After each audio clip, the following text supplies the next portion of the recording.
इस्लामाबाद में peoples party के chairman Bilawal Bhutto Zardari की जमीयत उलमा इस्लाम के सरबराह मौलाना फजलुर रहमान से उनकी रिहाइशगाह पर मुलाकात जारी है।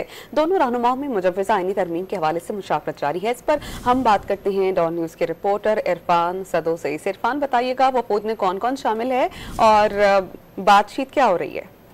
देखिए, अभी कुछ ही देर पहले बिलावल भुट्टो जरदारी मौलाना फजलुर रहमान की रिहाइशगाह पे पहुंचे हैं और जो मुजव्वज़ा आईनी तरमीम है बुनियादी तौर पे वही ज़ेरे बहस है और मौलाना फजलुर रहमान ने जो ड्राफ्ट तैयार किया है उनकी टीम ने वो उनके साथ डिस्कस करेंगे। चूंकि बिलावल भुट्टो जरदारी ये डिमांड करते आ रहे हैं कि सूबे के लेवल के ऊपर भी कॉन्स्टिट्यूशनल कोर्ट होनी चाहिए और अभी खास करके वो जो विफाकी आईनी अदालत है उसके हवाले से भी उन्होंने भरपूर मुहिम चलाई है।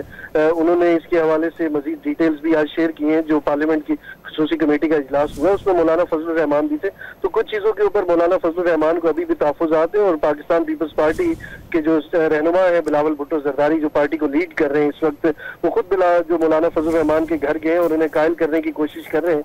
तो लग यूं रहा है कि कुछ ले और दे की बात के बाद मौलाना फजलुर रहमान को वो कायल करने में कामयाब हो जाएंगे। जी, बहुत शुक्रिया, आप हमें अपडेट कर रहे थे इरफान।